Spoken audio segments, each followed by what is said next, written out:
killer trolls. And he's... That's a pretty name.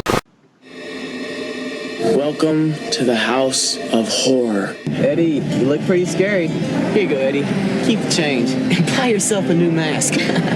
So I guess it's our last party. You want my advice? Dump his ass. Just forget him. Find somebody else. But I love him. Dump his ass. And I want to spend more time with him. Dump his ass. You're too young to be miserable. Dump his ass. Sally, I can't do that. Dump his ass. There's an abandoned house outside of town, near the lake. Make a great haunted house. That's the Berber house. Man, that place has been closed for years. Nobody gets in. Hi, this is Tracy Savage, Debbie from Friday the 13th, Part 3. For the best podcast ever on old slasher movies, be sure you find Hysteria Continues. You will be glad you did. And hey, stay out of Crystal Lake, okay? And welcome back to the Hysteria Continues, episode 178, I believe. And this is the first of the new year, welcoming 2019 with a Halloween movie. Thank you, Nathan. We're very excited to be back. We haven't recorded for a little while.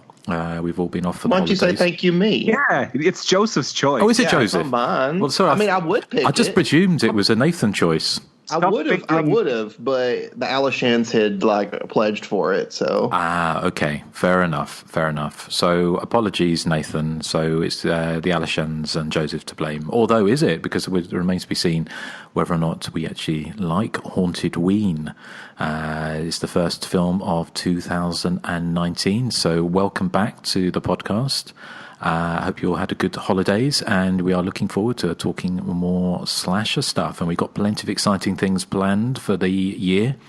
So how are we all doing? Are you glad you picked Hauntedween, Joseph? Well, that remains to be seen, but otherwise I'm doing quite well. How about yourself? Yes, not too bad at all. Thank you very much. And Joseph, did Santa empty his sack for you at Christmas? Unfortunately, no. I spent most of Christmas either working, cleaning out an old apartment, or moving. But I did have my my yearly Christmas movie marathon. It was 9 or 10 movies and a few TV shows. Do it every year, and it was just as fun this year as it's always been. So I had a pretty good Christmas. Fantastic, excellent. Glad to hear it. And what about you, Erik? Did you empty any sacks? I didn't empty any sacks, no. I was working all through Christmas as well, and I got no horror-related gifts at all this year. Did you not? That's very... No. Oh, well, hopefully the you'll get give yourself lots of presents in the new year. Sorry? I'll give myself one. I bet you will. And Nathan, will you be giving yourself one? Oh, yeah. I do like horror. Okay. well, thank you. Stay tuned for more revelations on the Hysteria Continues. So I like air. I like to breathe in and out. Do you? Okay. Well, this is what you tune in for. Hey folks. guys. Hey guys. I'd just like to mention real quick. A few months ago, we were interviewed on a site called musicmachine.com. It's MUSIQUE. machine.com. I kept promising the guy that I would mention it on the show, and I kept forgetting, but I just wanted to mention that now for him. Go to musicmachine.com. Again, that's MUSIQUE, and just search for The Hysteria Continues, or click on the articles link, I think, and it's up there somewhere. So, be sure to check that out. Oh, that's cool. Who got interviewed? All of us, remember? Oh, Nathan. Actually, I don't. It was a text interview, wasn't it? Yeah, it was it was a while back. It's like 3 or 4 months ago. All right. I kind of remember that now. Nathan's back to his old ways. Yeah, I guess my New Year's resolution is I won't be changing. No. Yeah, you very interesting breakfast by the sounds of it. Yeah, can you see the keyboard through the fog? How dare you? What are you implying? Nothing. It just sounds like the end of the Wizard of Oz in your house. Okay, right. Well, yes, check out that interview, because it is, if you want to see behind the dirty skirts being hitched up, the Hysteria Continues, then it's your chance. So, but before we get on to the very scary Hauntedween, let's have a little chat about what we've been watching over the break. And Joseph, sounds like you might have watched quite a lot, although I know you do treat yourself to quite a lot of non-horror stuff, don't you, over Christmas? Yeah, over Christmas I did, but I have watched a few things since we last recorded. The first I want to mention is the Black Mirror movie Bandersnatch. It's an unfortunate title, but this is Black Mirror. What they attempted to do here, and what I think they did very successfully, is it's an interactive movie, so you can make the choices for the character. Now, I'm not really too fond of this shtick because when I watch a movie, I just kind of want to kick back and just let the movie do its own work. But having said that, I really enjoyed this. I think the reason why it works so well is because the gimmick of choosing kind of the choose your own adventure, which is what this movie is kind of based on, those old choose your own adventure books. I think the reason why it works here so well is because the gimmick actually supports the story and not the other way around. So it's not like you're just watching for the gimmick. It's actually got a really, really good story. It's really dark.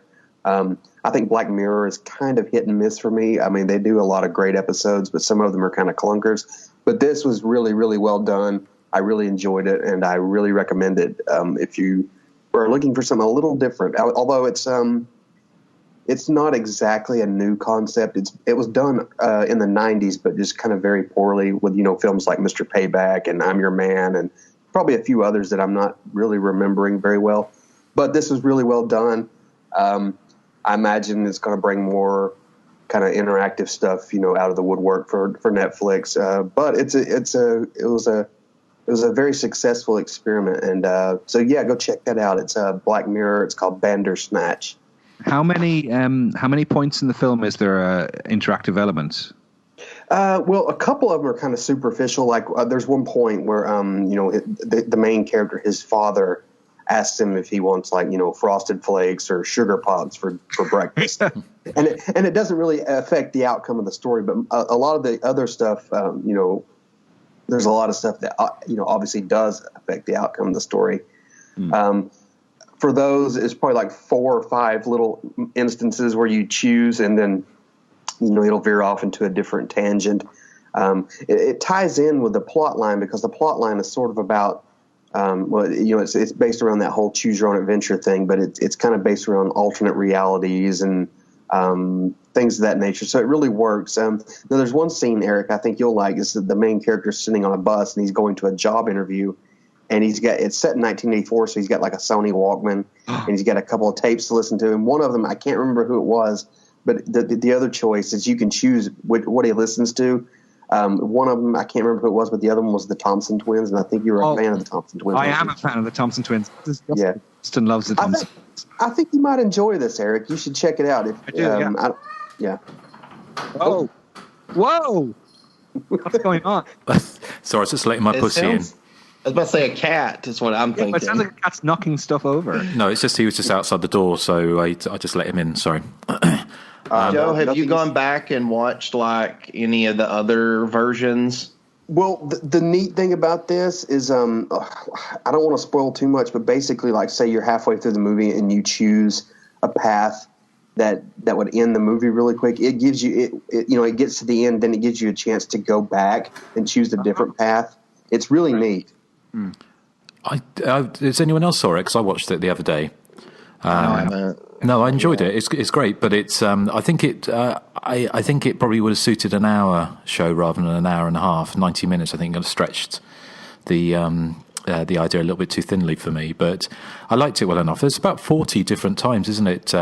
It changes. The only thing that not made me laugh was we were watching it, and it was on the streaming on the PlayStation through Netflix, and I had the controller plugged in because it was low, and I didn't realise it kept on hearing this kind of really weird sort of like buzzing sound, like a doorbell or something, and we were looking around trying to work out what it was, and it was actually the PlayStation controller was vibrating on the side.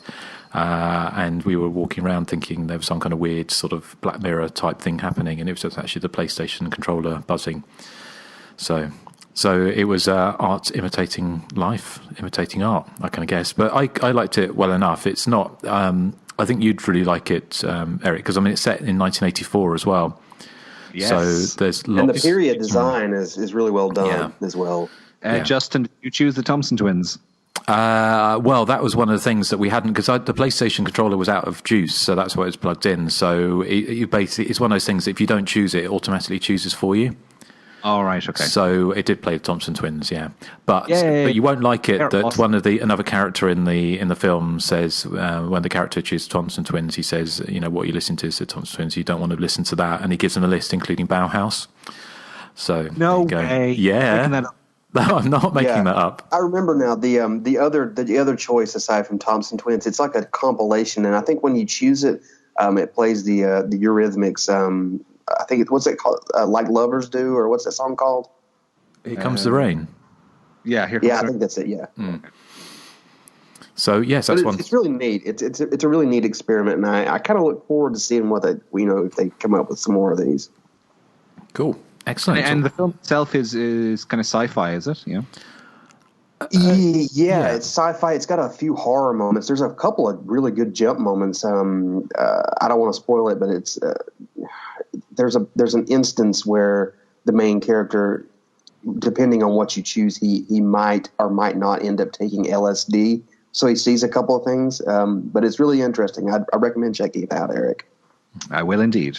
Excellent. Okay. Well, thank you, Joseph. Anything else? Yeah, I saw the new slasher film, You Might Be the Killer. It's basically about this guy who he's like a head counselor at a camp.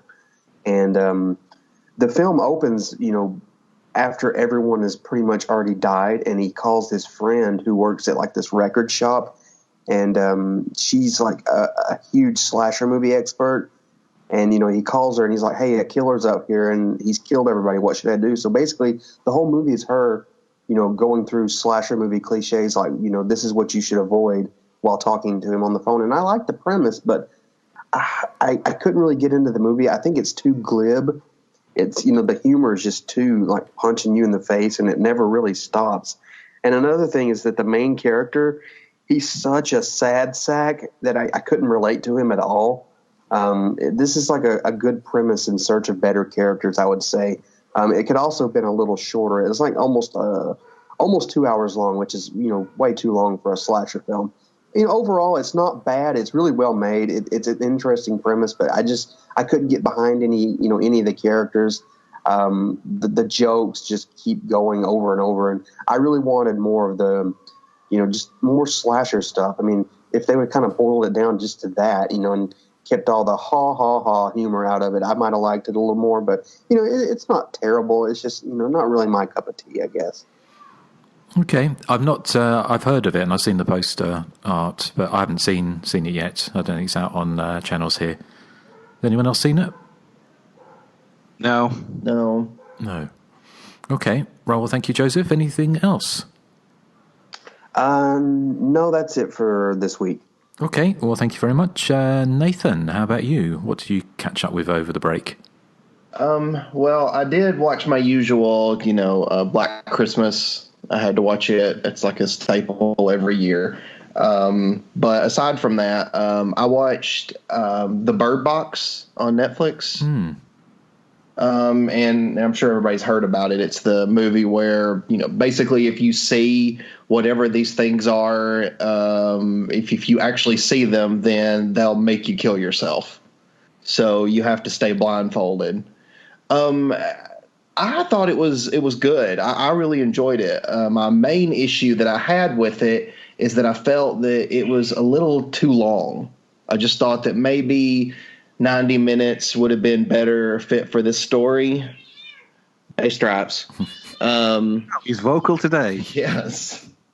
I just thought that 90 minutes might have been more appropriate. But, I mean, it's still a really good movie, and it's got great performances. I'm glad I watched it. I do think that it's been hyped up so much by now that some people may find themselves disappointed. Unfortunately, that's the bad thing about hype. Have y'all seen it? No. I have. Did Joseph, you seen it? No, I've not watched it yet. I keep meaning to. It's in my Netflix queue. I just haven't got around to it. I thought it's very well done. It was it's amazing with Netflix now that some of the movies they produce, it's kind of you know, it's kind of like a big budget film, isn't it? Especially the beginnings with like the whole mayhem of like the appearance of creatures and like hundreds of people running through streets and things blowing up and all sorts of things. I thought that was very well done, and also actually quite like the fact that you didn't actually see what they look like, because I guess it was all kind of slightly based on that whole Cthulhu mythos of the or mythos, the idea of when people see things they're so unimaginable that they go drives them insane. It's kind of almost based on that. The only thing that kind of I couldn't sorry. Like when you see Susie. Oh, very funny.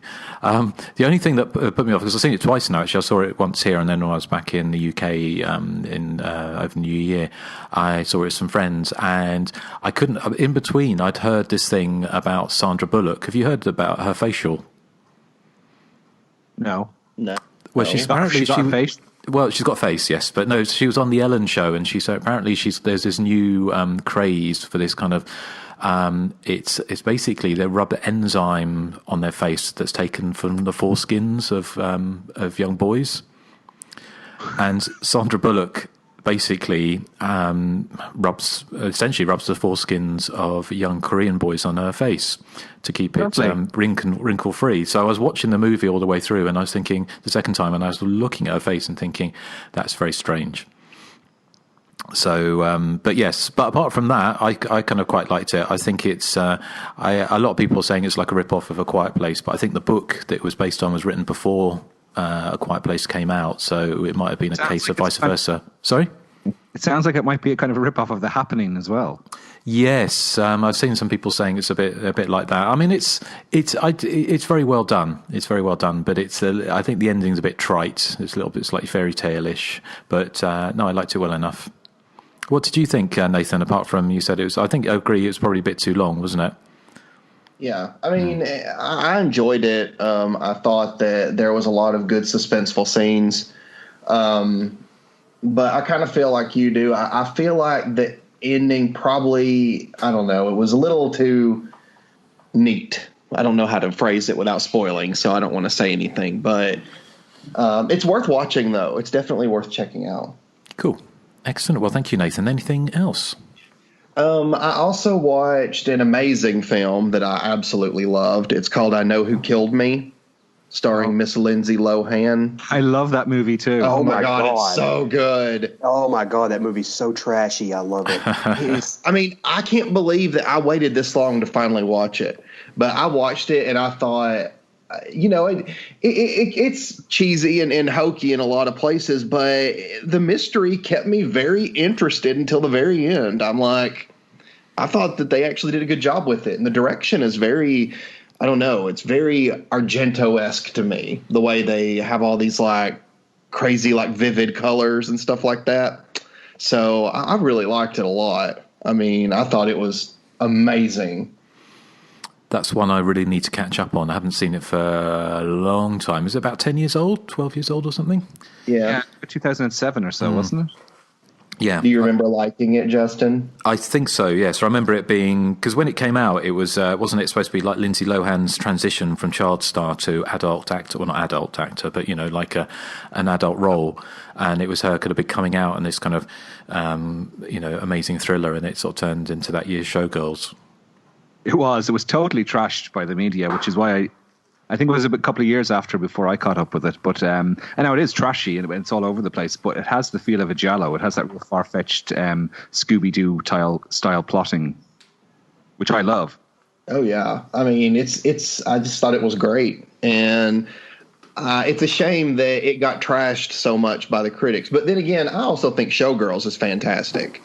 I think we all agree on that. Well, yes. I mean, at some point, we're going to have to discuss that movie anyway, because it's the only movie I could see where you can beat up somebody's car and throw fries at them and still get offered a place to stay. Yeah.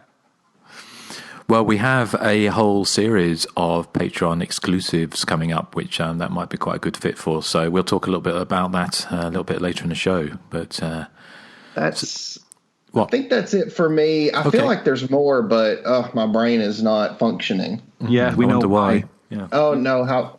Come on, God. Would you ever feed Stripes, for the love of God? That poor cat. She eats all the time. She sounds so hungry, meowing in the background. Well, what's so funny is she's got one of those giant feeder bowls, and I always pour all the food into it, and there's always food in her bowl. There's never not any. But if there's just a little spot where she can see the bottom of her bowl, she acts like it's empty. I wonder why she gets the munchies. Yeah, I wonder why. What kind of fumes must she be inhaling? She does not inhale any fumes.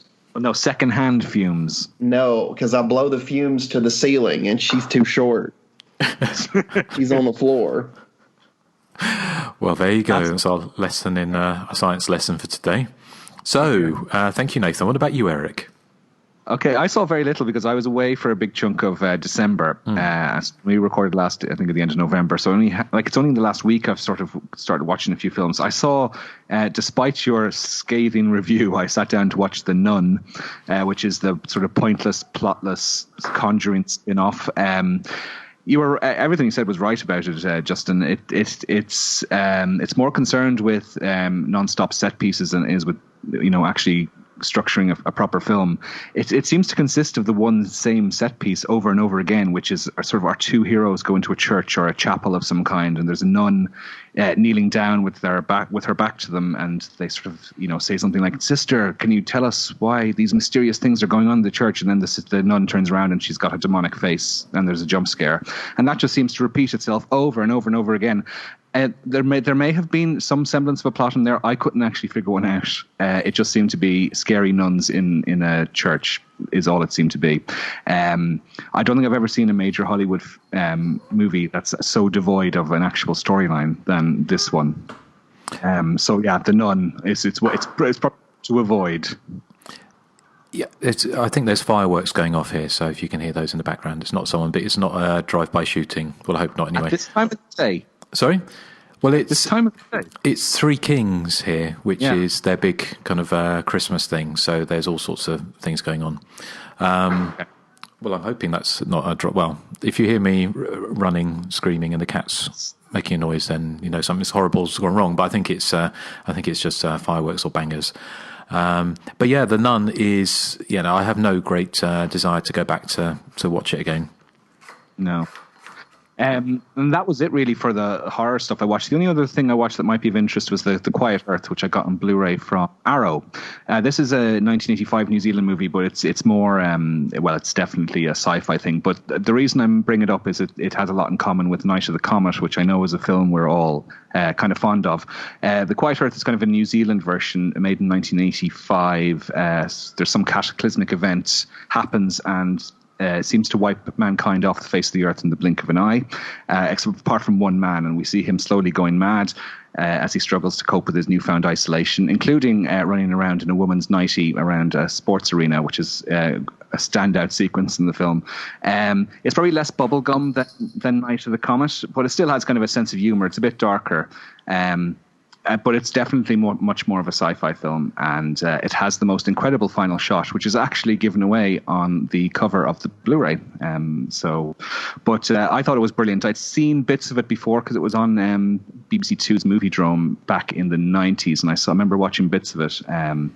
This is the first time watching it start to finish, and I loved it. It's one of the best films I saw last year, I would say, and spookily. Whilst I was watching it, I did an IMDb search for the director just to see what else he had done, and it turns out he had died that very day. Oh, creepy! That is creepy, isn't it? Yeah. So there we go. That's about it for me. I saw lots of because I was hanging around with my sister and her family for Christmas, so I saw lots of things like Zootropolis and Shrek the Third. But that's about it. Okay. Well, thank you very much, Justin. Yes. Before you get into your recently seen, I didn't get a chance to watch it, but did you? I know Nathan did, but did you watch The Sitter, the short film based on When a Stranger Calls? Not yet. No. Maybe Nathan, that was pretty good, wasn't it? Oh yeah, I should have mentioned that in my recently seen. I totally forgot about that. Yeah, I have. It's on my YouTube queue as well. I'm looking forward to it, but I just haven't got around to watching. Oh, okay. What's the duration of the short? What'd you say? How long is the film? It's like 20 minutes. Okay. It's basically and to be honest with you, it's pretty much identical to the opening to When a Stranger Calls with a few differences. But it's well worth watching. I thought it was really entertaining just to see, I guess what kind of short film Fred Walton made before doing When a Stranger Calls. I will say that the actress in the short film is not quite as good as Carol Kane, if I'm being honest. She's a little overwrought, I guess. But the guy that's the killer in the short film, the one that's like, have you checked the children? I thought the voice in the short film was very unnerving, very creepy. And so, I don't know, it's really good, very, very much worth watching. I can't wait to hear what you guys think about it. Cool. No, I'm looking forward to checking it out. So, that was, someone's kind of leaked that onto YouTube, haven't they? Because it was on the Blu-ray release, which I think has got the sequel on it as well, isn't it? When a Stranger Calls Back.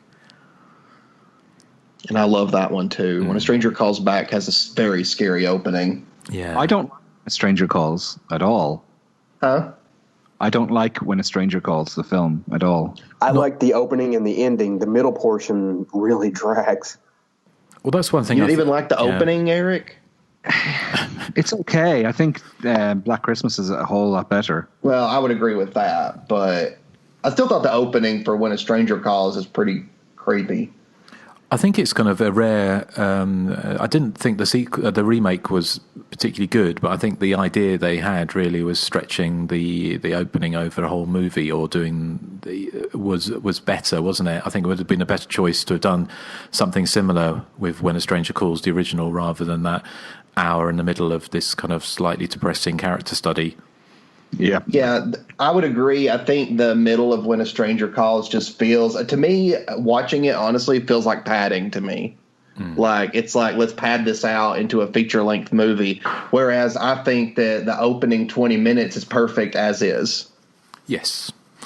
Excellent. Well, thank you very much. I haven't. Well, basically, we've mentioned most of the things that I've seen. The one thing that hasn't been mentioned that I watched on Netflix on the plane, actually, when I was flying back to the UK, was a French film from last year, from 2018, called The Most Assassinated Woman in the World, which is set in 1932 in Paris at the Grand Guignol theatre, which is, as you probably know, if you don't know, is the theatre of the absurd, and in Paris that was around in the late 19th century and the early parts of the 20th century, up until before the Second World War, I think, where they would recreate or have these horrible plays where they would have very gory people being disemboweled, scalped, and their eyes gouged out, all that kind of thing, on stage, and the audience being sprayed with stage blood.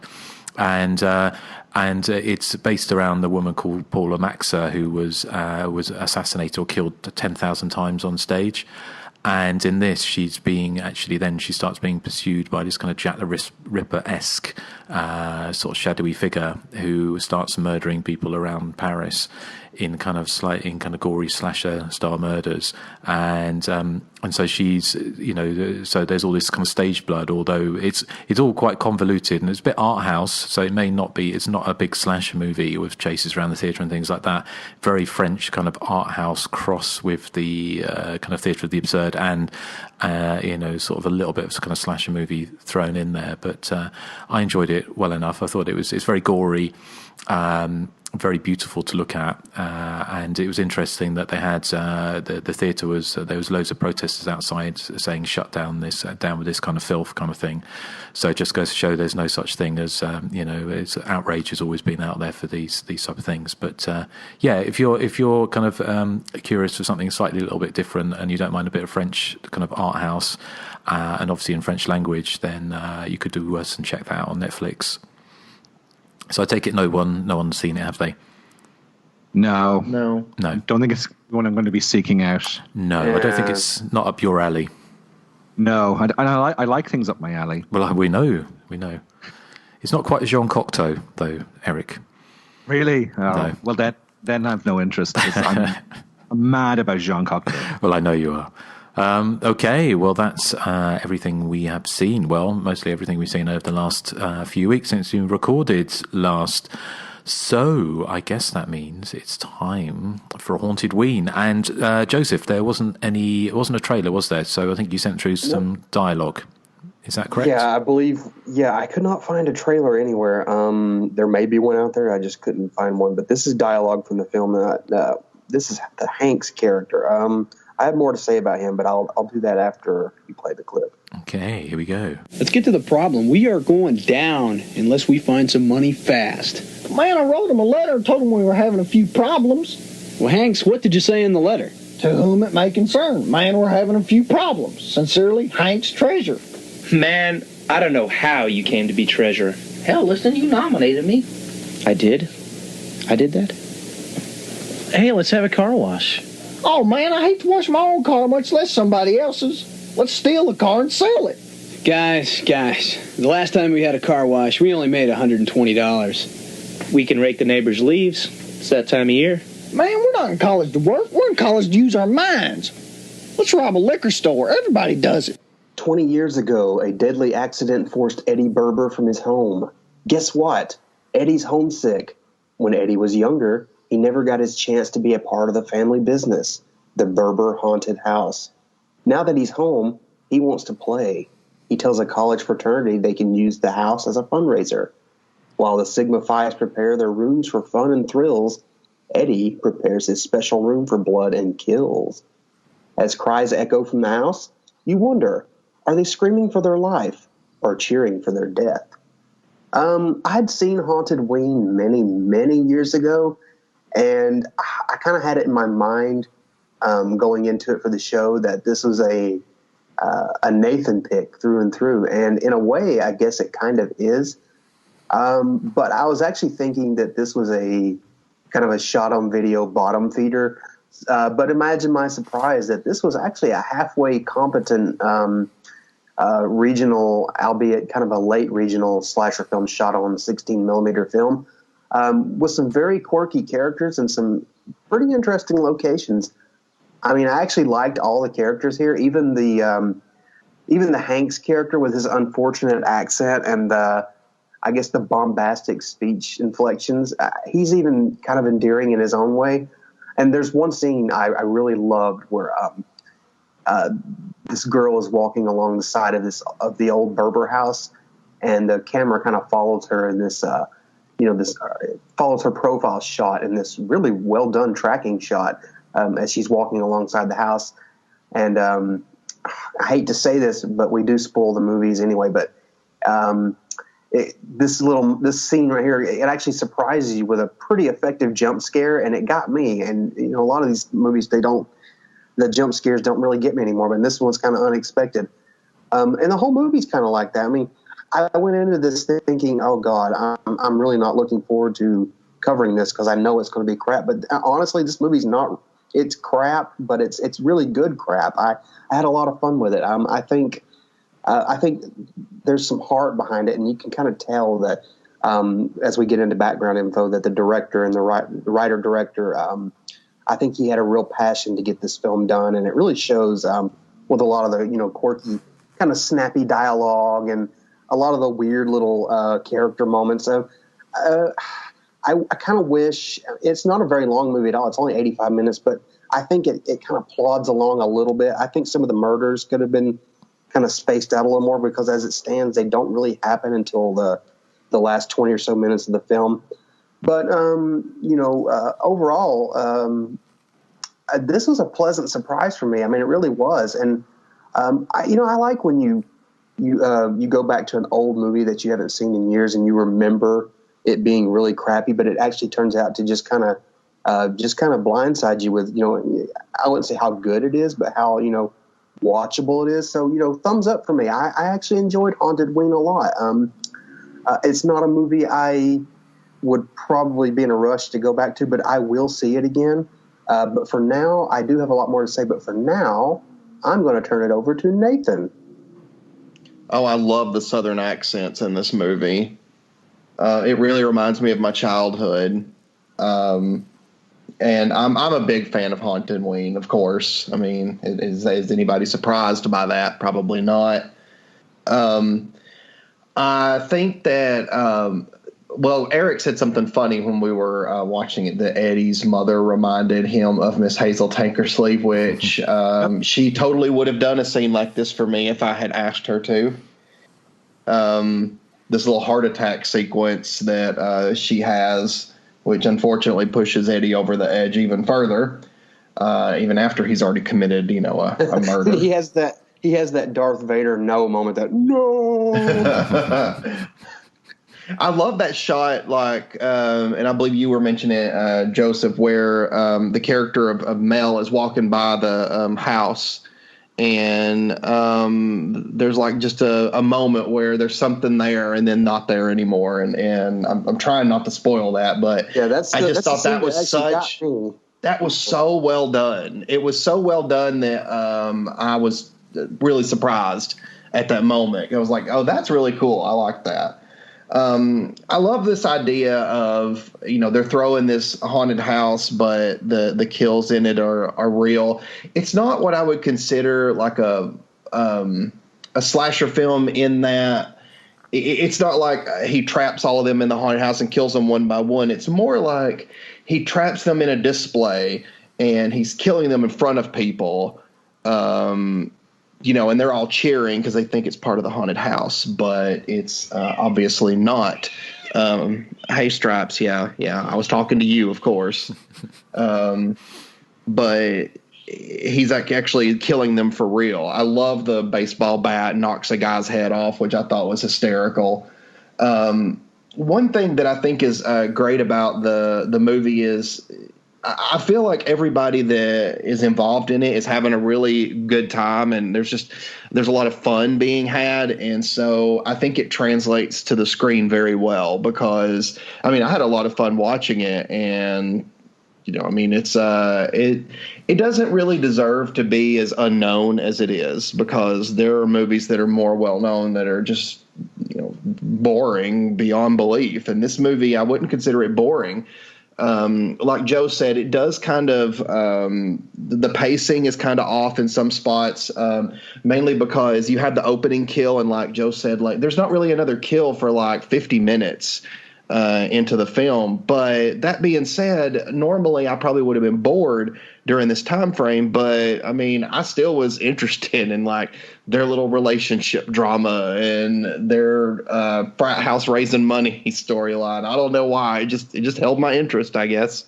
But 2 thumbs up for Hauntedween from me. I love it. I think it's great.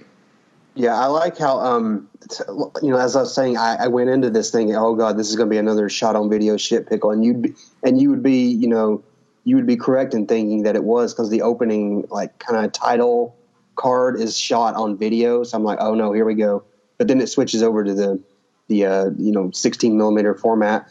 One thing you mentioned was the fundraiser they're doing. I thought this was interesting that the Hanks character says, hey, we can charge, they have to raise over $3,000. So he's like, yeah, we can charge, $3 a head and have this fundraiser party.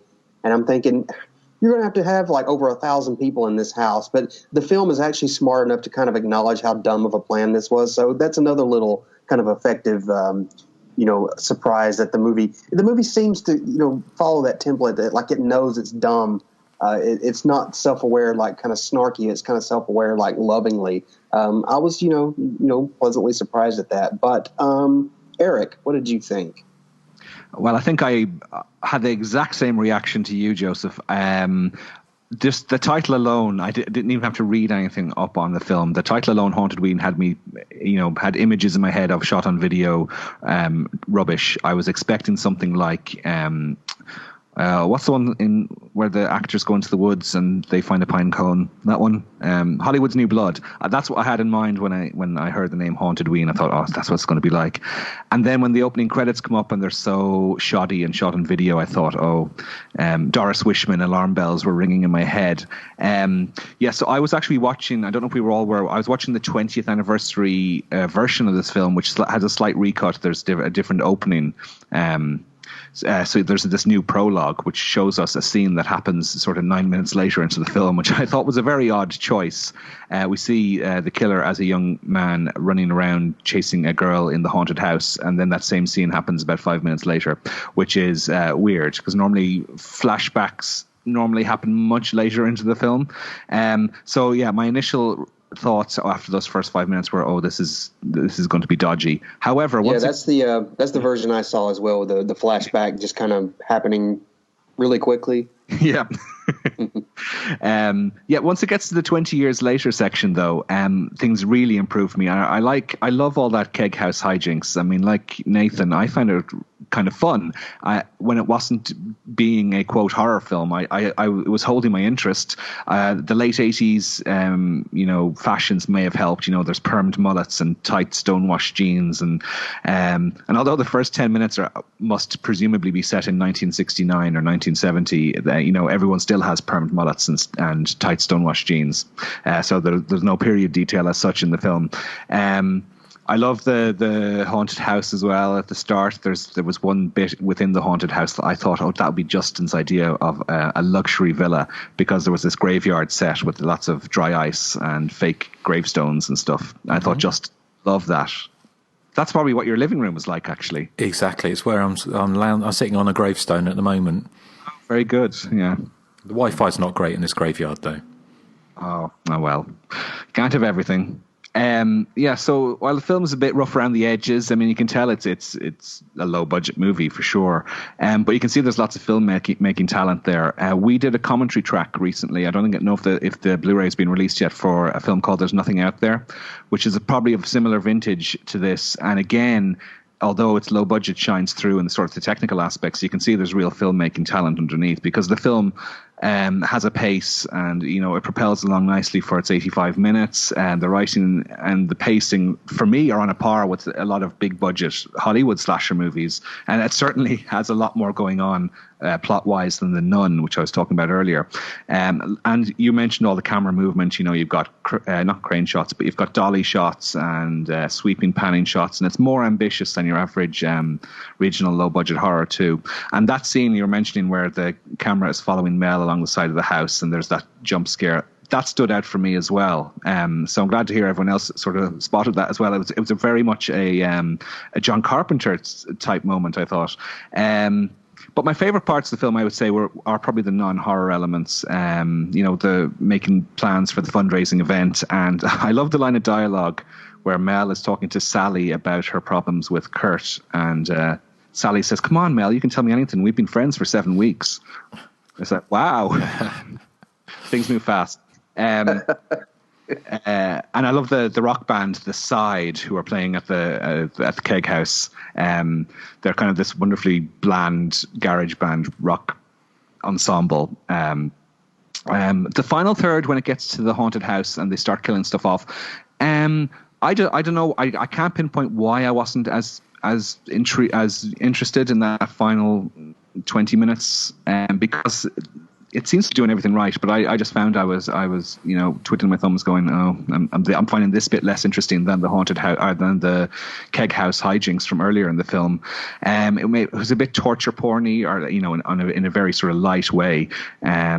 So my interest did wane for those final 20 minutes. But overall, it's a much better film than I had anticipated. I was prejudging the film mainly because it was called Hauntedween, and because it's on that list of listener picks from the Alishans, and we've decided to choose it so late in the day, had me worried that there was a reason we'd chosen it so late.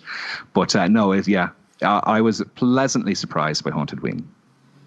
Yeah, you were mentioning the keg house scenes, and I really love those scenes. They kind of reminded me a bit of Rush Week from 1989, which did a similar release. Filmed in '89, released in '91. it had that kind of that frat boy, lighthearted hijink aesthetic to it. I really enjoyed that. But Justin, what did you think of Hauntedween?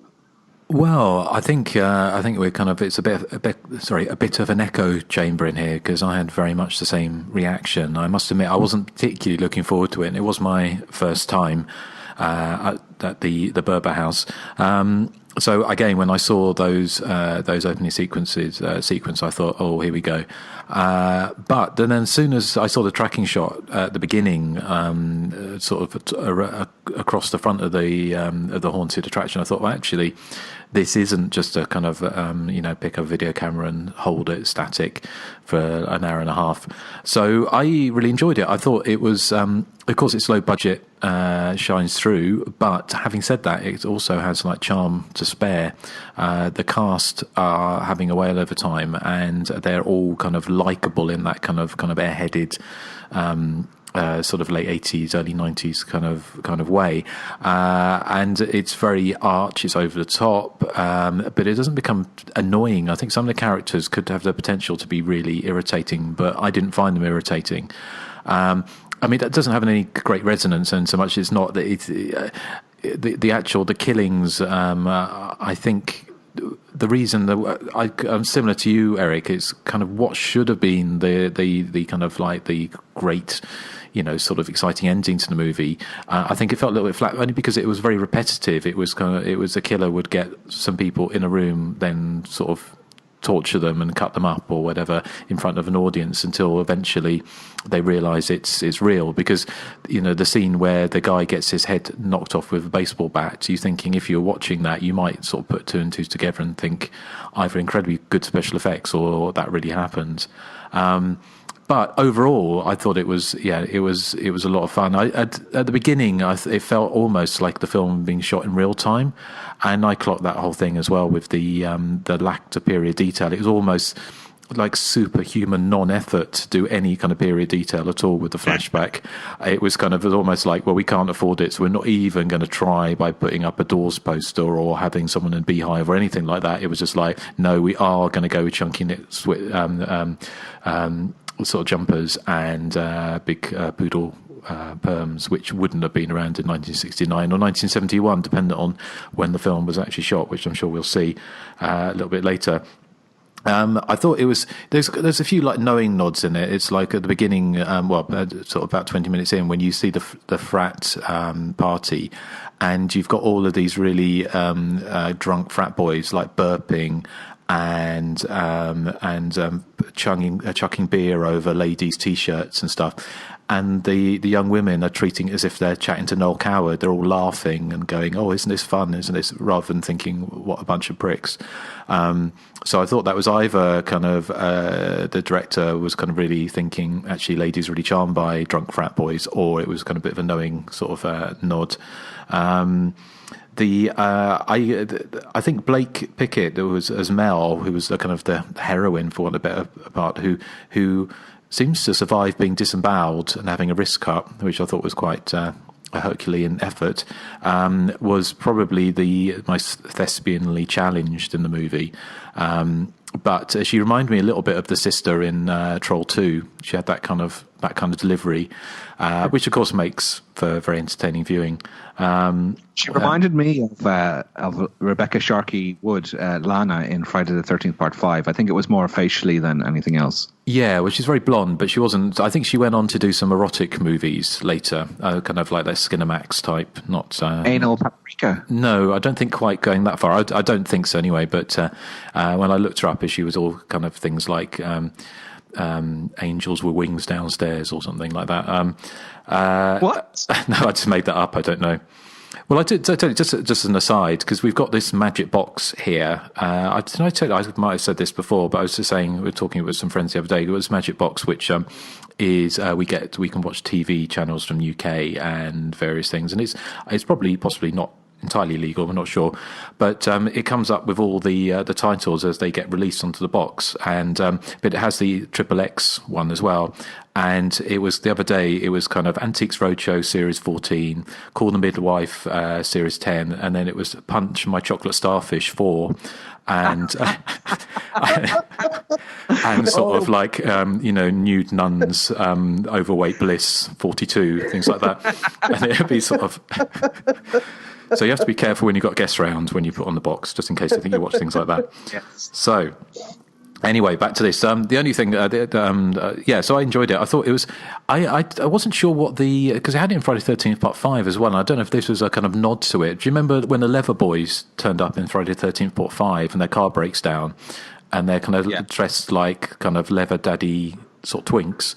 And then you had the guy in this dressed as a leather daddy as well, didn't you, in front of the house for no good reason. Like greasers from Happy Days, like the Fonz. Is that what it was? Okay, so it's not like dressed like Tom Finland. Yeah, which is kind of I thought was it's interesting. So I'm sure it goes back to that sort of Happy Days style thing rather than what was the place in Police Academy, the that bar.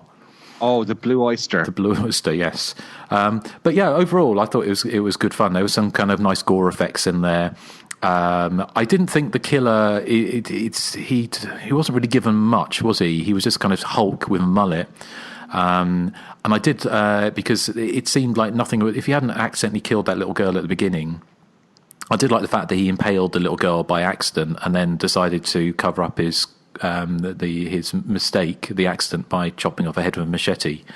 I know that was a bit a strange choice, but and I did like the ending where, again, giving it away, and is that the hero goes running after the killer who escapes from a haunted house in a van. And after stabbing the sheriff's car wheel with a machete, and drives away, and then the hero shoots at him with a gun, and the van blows up. Wondering, did I miss something? Was the van full of explosives, or is that just what happened?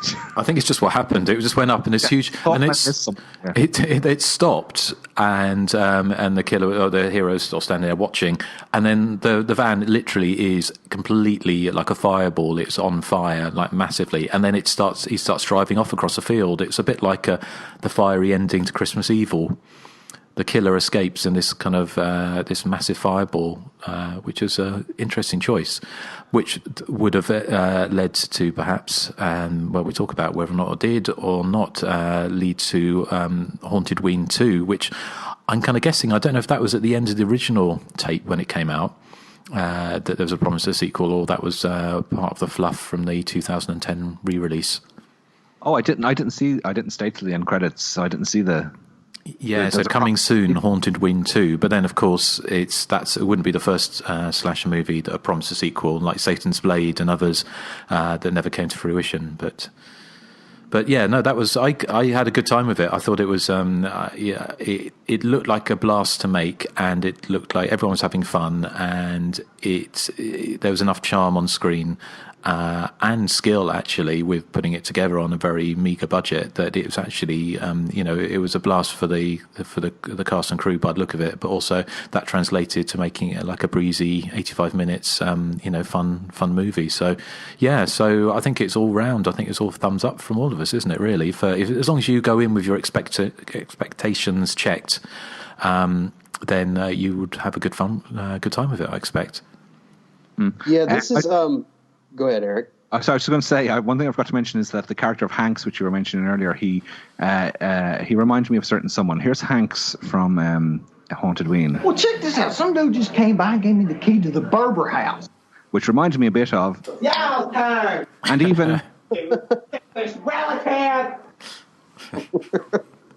I told you, like, it reminded me of my childhood. Accents. I've only driven through Kentucky a couple times. I've never really stopped and done any sightseeing. But I'm wondering if a lot of people from Kentucky have that serious inflection in their accent. I mean, it was over the top. Kentucky's right above Tennessee, so yeah. Well, but what I was going to say is, I'm sorry, Justin. What I was going to say real quick is, of all the Alishan picks, I kind of wish we'd have picked this sooner because they've picked worse. This was a pleasant surprise. Yes, Fella Day. Hey, I like that one. Yeah, we like that one, and also that's got it's still one of the highest rated shows. Actually, I don't think the Alishans picked Fella Day. I think it was someone else. Oh, did it? Okay. Sorry, Alishans. I take it back. But I'm with Erik on this one. Yeah. Me and Nathan. Nathan's my lover. Yep. Well, we know that. We've been sneaking around behind y'all's back. Yeah. Right. So when you were talking about sucking on a fat one, Erik, you meant something. I thought you meant something else. You calling Nathan fat? No. It's isn't it like another name for a doobie? Oh yeah, sorry, yeah. Oh, I don't really say. I usually don't call it that because I think that's more related to like joints or blunts, but I don't do those. Okay. So. I don't know any of the differences between any of these things. I'm so innocent. Yeah, I like how Nathan. I probably get high as much as Nathan, but I like that Nathan's the one that gets picked on for it. Well, you got to understand, I've been doing it for years, so they've kind of gotten used to it. Yeah. No, but Hauntedween is actually would make a good movie to watch while you're inebriated, like drunk or high. I was obviously, but yeah, it's that type of movie. Excellent. Well, shall we talk a little bit background? Yeah, I got quite a bit here. If you want me to go first, it doesn't really matter to me. Yeah, if you want to. I mean, I haven't had a chance to dig up too much because I know you said you've done quite a lot, but there is a commentary, isn't there, on the 2010 re-release? Yeah, I think Erik, you watched portions of that. You listened to portions of that. So I have a few bits and pieces from that. Yeah. Well, here's what I have.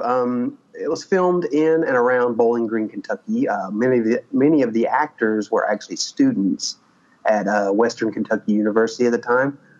Blake Pickett, who you mentioned earlier, Justin, I believe, she plays Mel. She went on to star, as you said, in a series of kind of, I guess, low-rent direct-to-video softcore sci-fi films. But she also had stunt roles in Ace Ventura: Pet Detective, and she did stunt work on an underrated kind of whodunit thriller from the 90s called Traces of Red, which is a film I've always enjoyed for its kind of laughable approach to luridness, but it's a pretty effective murder mystery.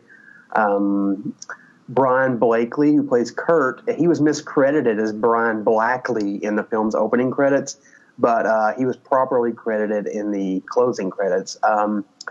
Director Doug Roberts, who also wrote the film, he has a background or a supporting role as a frat guy, and this appears to be his only film credit.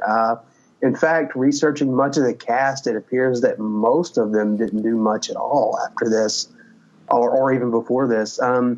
One cast member whose name kind of stirred up some belly laughs for me was Bentley Tittle. I love that name.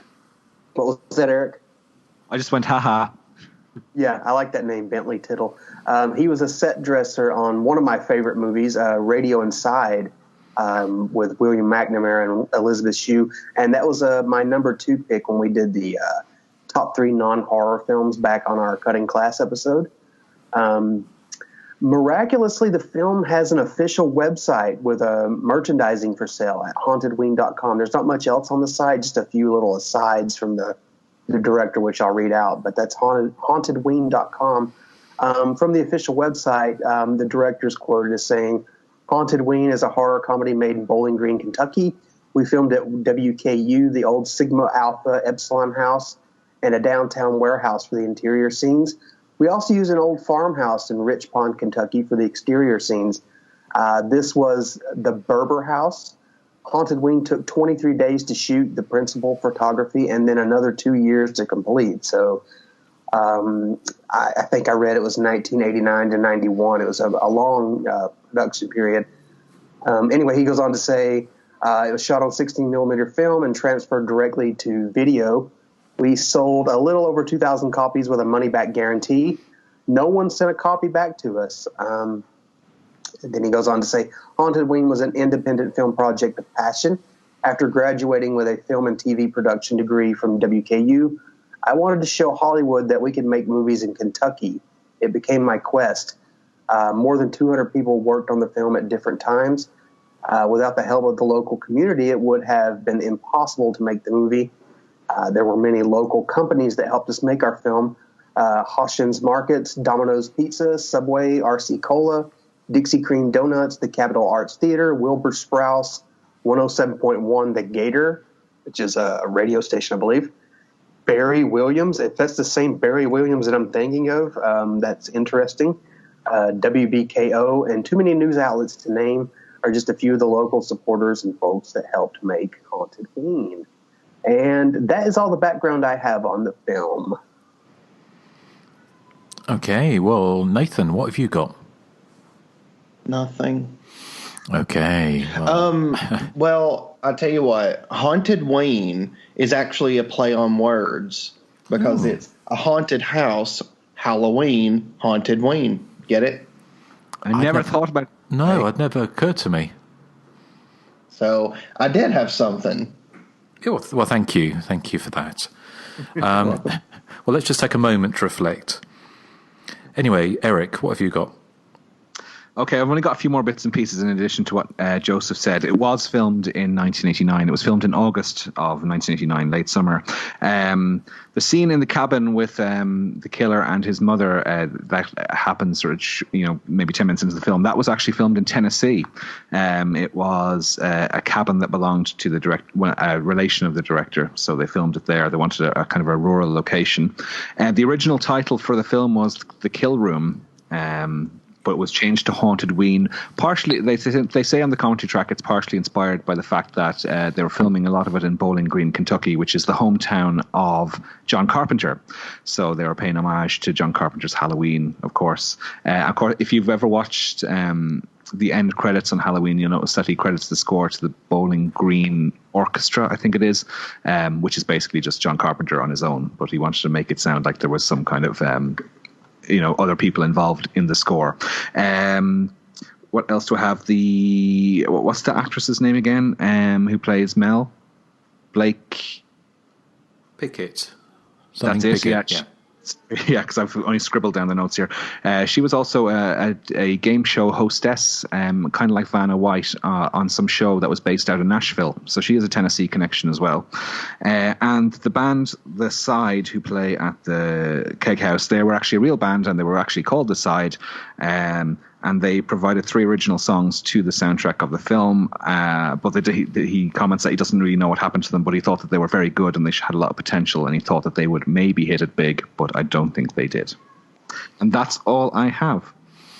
Okay, well, thank you. I don't have much to add apart from I looked at the Copyright Office and there was a credit for the film's theme tune from 1989, so that certainly supports it being made in the late 80s.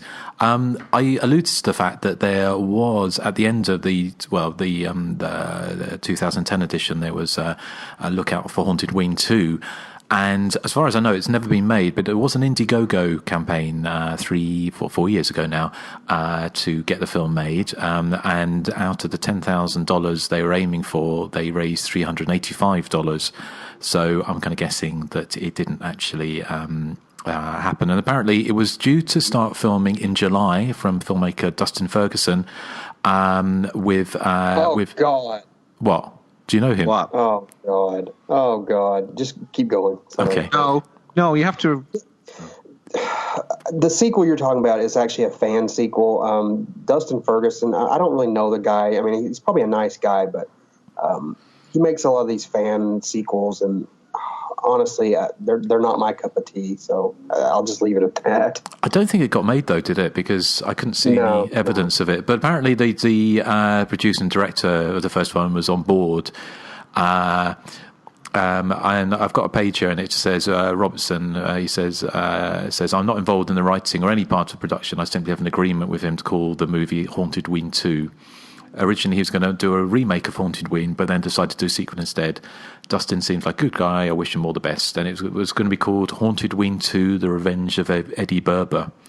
So, and he says here it was due to have Tuesday night in it, which sounds a bit strange. Yeah.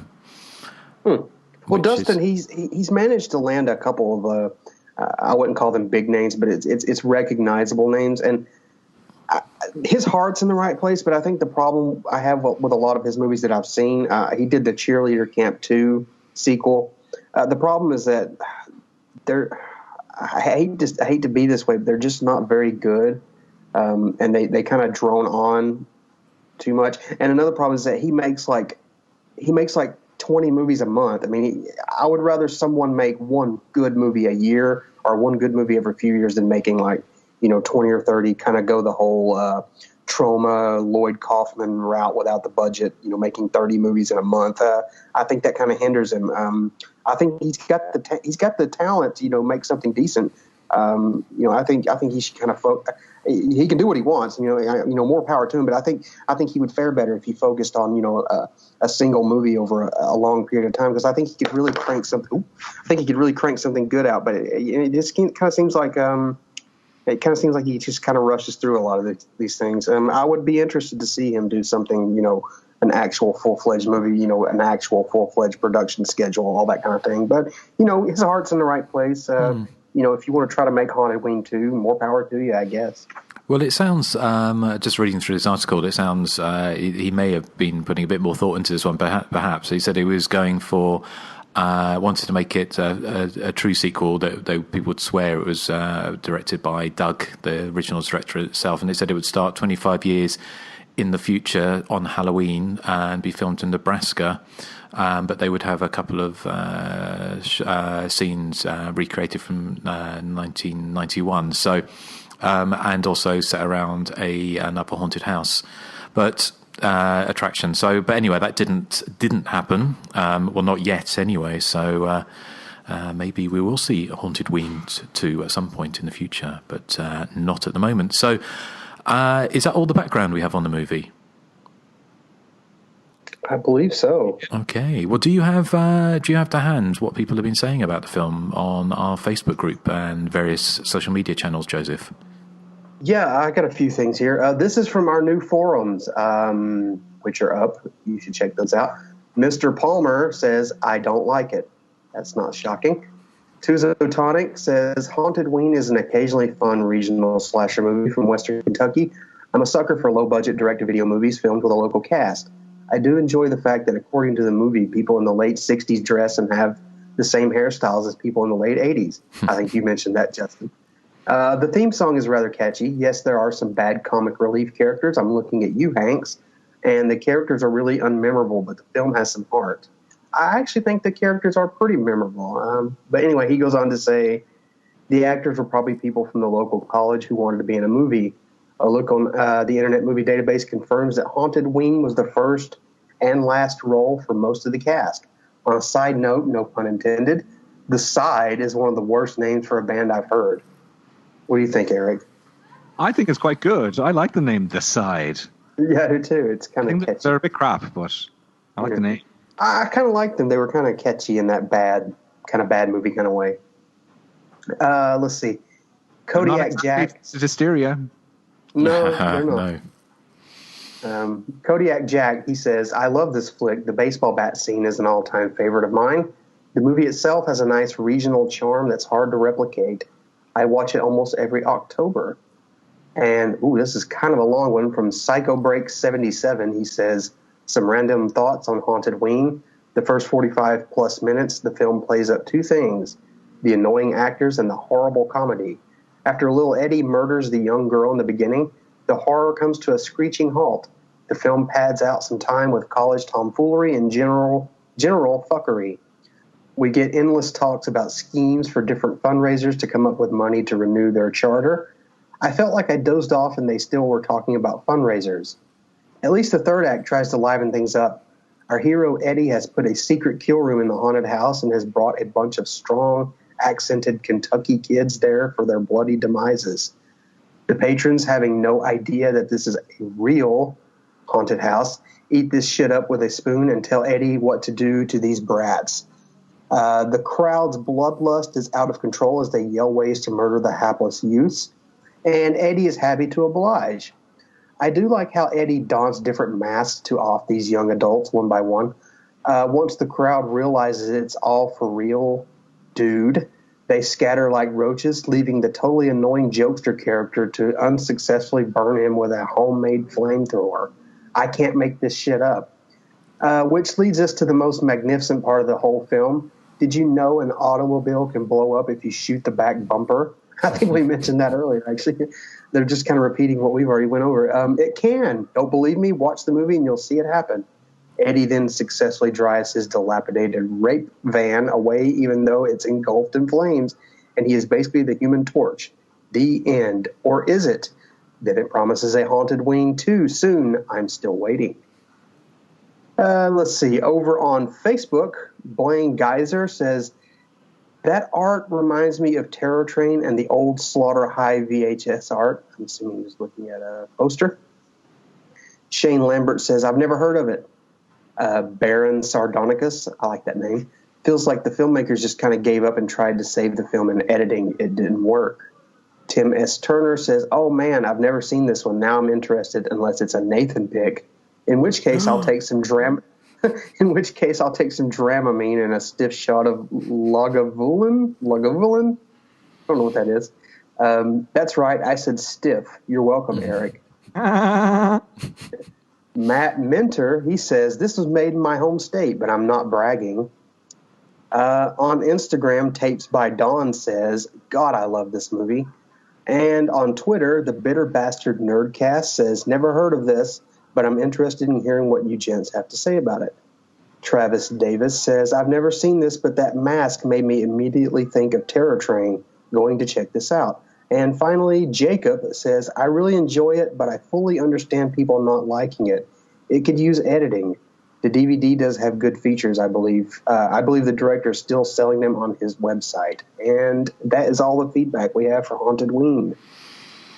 Excellent. Well, thank you for everyone for writing in. And I guess it's probably a good time to play How to Get in Contact with the show. And you've done a new contact details, haven't you, Joseph? Yes.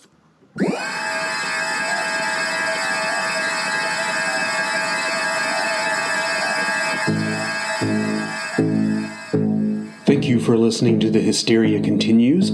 Search the name on Facebook, Instagram, and Twitter to stay up to date on our latest shenanigans, or join our discussion forum at tbc-productions.com, URL pending. If you've enjoyed our show, consider becoming a Patreon subscriber. That's patreon.com/The Hysteria Continues. You can email us directly at thehysteriacontinues@gmail.com. Yes, and thank you to everyone who has written in the past, and also thank you to our lovely Patreon supporters. And it's the new year, so we will be launching the next Patreon. I think will be our non-horror related ones, our little mini season of non-horror, starting with the Poseidon Adventure, which will be coming up shortly. And do we have a top 3 for this month? No. Nathan, you have a list of ideas, don't you? Yeah, I got a list on my desktop. We can go over it and see what we want to do. Well, it'll be a surprise then, won't it? So yeah. Some quiz that Joseph was working on. Is that Patreon? Huh? The Family Feud thing. Yeah. Oh, no, it's going to be on our 8th birthday episode, which I'm sure Nathan will announce at the end of the show. Oh, yes, I'm very excited about it. Yeah, so that's going to come up next time. So, yes, well, thank you for everyone who supports the show through Patreon. And obviously, if you do, you get access to the shows earlier than when they regularly go out. Plus, you get usually 2 extra bonus episodes a month. So, if you haven't already supported, you can do for as little as $1 a month. So, but I guess it's that time, isn't it, Erik? For you know what. So here is your jingle, and I will count you in after this. It's my joke of the week. It's so great and fantastic. Okay, Erik, hit us up. Okay, so the lead character in this film is called Kurt, and he was named after Kurt Russell. But did you know that his wife was going to be in the film too? And it was going to be called Goldie Hauntedween. Oh dear. Well, we have a slight problem with our soundboard that Erik, Nathan, and Joseph can't hear these sound effects, so they don't know which ones I'm playing. So obviously, hilarious laughter and applause is what you're playing. It is, yes. It's like a never-ending standing ovation for your witty repartee, Erik. So thank you very much. Glad when you realise that, Justin. Well, of course. Well, I think it's about time that you were rewarded with, the due respect that you deserve. Hang on, I heard that. Anyway, thank you, Erik. I thought you said you can hear them. I liked it, Erik. It was We could hear that faintly in the background, that one. The wah, wah. Right, okay. Yeah, well, hopefully we'll be sort out the technical gremlins a little before next time. Do we have any other feedback? I don't have anything else. No, okay. Well, there's one thing we should probably mention. We got some private feedback a little while ago that we're not supposed to read out on the show, but basically there's a new listener. His name is Chris, and without going into too much detail, we'll just say thanks for listening, Chris, and I hope you're doing okay. Likewise, Chris. Yeah, thank you, Chris. Yeah, thank you for listening, and thank you to all our lovely listeners out there. Did we want to do an after the credits, do you think, or is that we've already kind of covered? Oh, I think that we could do one. Okay. Well, you won't be able to hear this, but here is after the credits. Don't press stop. Shut after credit show. Okay, Nathan. Well, what would you say happened to Eddie after the credits? Well, I think that Eddie became a Jason Voorhees type killer, and year after year, students from the college tried to put on the haunted house, and they kept getting killed. But like the people that go to Camp Crystal Lake, they just don't think to, stop going there. So, I mean, I foresee like 10 plus sequels. See, Stripes agrees with me. What about you, Erik? Well, I think he drives off in his fiery van for a long time, but eventually it will come to a standstill, because I'm not that technical, but I think fire in a vehicle will damage the components. So I think he is stranded in the middle of the desert, and he becomes a Hills Have Eyes killer. Do you have the desert in Kentucky? Yeah, of course you have desert in Kentucky. There's desert everywhere in America, in Alaska as well. Yeah, so that's what happens. He turns into a Hills of Eyes killer because he gets stranded in the desert. Oh, okay. All right. Joseph? Well, as we know, Hauntedween 2 was never made. I like to think that someone wanted to make a porn version. They call it Haunted Wang. Ooh. Mm-hmm. That'd be horrible. Imagine your wang being haunted. Well, that'd be terrible. You could have a double bill with Punch My Chocolate Starfish, couldn't you? Why would you punch the chocolate starfish? Erik, you have to ask.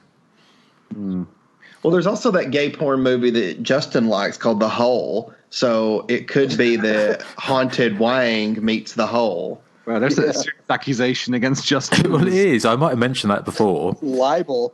Yeah, well, I don't know if I liked it. You were, Justin, you're the one that mentioned it. I didn't watch it until you mentioned it. And then it was like, oh, okay, well, I need to check this out. It's the one where you answer the phone and in 5 days you turn gay. Yeah. That's the one, isn't it? It is absolutely hysterical. Yeah. I mean, it's just so ridiculous. Well, I'm sure everybody seems to be okay with it, though. Unlike, that movie The Ring where they die in, 7 days. Like in this movie, when they turn gay, they seem cool with it. There's quite a lot of rings in that movie, I seem to remember. And chocolate starfishes. Yes. What do you think at the end of Hauntedween, Justin? What do you think? Well, I think in the sequel, what it would do, it would start 25 years later, and they would do a flashback to 1991, and everyone would be on their iPhones on Instagram with Ariana Grande T-shirts on. I think that's what would happen. Very good, very good. Yes. Okay. So yeah, this is our after the credits. It's very informative. Very informative, yes, indeed. So, well, I think we have dragged out or pulled out Hauntedween long enough, haven't we, as it were. So, what are we covering next time on our 8th anniversary birthday show? On our wonderful 8th anniversary birthday show, we are going to cover something very wintry. We're going to be covering Iced. Oh, so be careful when you build snowmen, people. Yes. So, yeah, well, that one, I seem to remember that one being a fun one. Will also be... Oh, go ahead, Joseph. We have a request section on the forum where people could just, kind of give like suggestions, what they want to hear. And Ice just seemed to be the one that most people wanted us to cover. So I'm looking forward to that. Cool. And we'll be joined by one of our favorites, Amanda. Oh, yeah. Amanda Reyes will be with us. Fantastic. Also, I should mention, I'm sure most people know this already, but there will be a game, a Family Feud game hosted by me, and Justin, Erik, and Nathan will be squaring off against my Steve Harvey isms. I'm very curious as to how we'll do this, because Family Feud usually has only 2 groups of players. I've already worked that out. All right. Well, yes, join us for a very special birthday celebration next time, and also join us over on Patreon for some exclusive content. And what are we playing out with, Joseph? This is the Hauntedween theme song. I'm not sure who does it. It may be the side. I can't remember, but it's just theme song I found on YouTube, actually. Fantastic. Okay, well, it's good to be back. Hope you enjoyed our Hauntedween, and we'll catch you next time. So say goodbye to the good people. Bye. Bye. Bye. A fun one to do. Jamie Lee Curtis. Jamie Lee Curtis. I mean, I've never... Who's that? Never heard of her. Well, have you do remind me a lot of the kid in Nightmare. How rude. That's true, actually.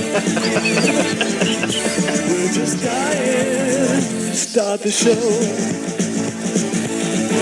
We're just dying to start the show.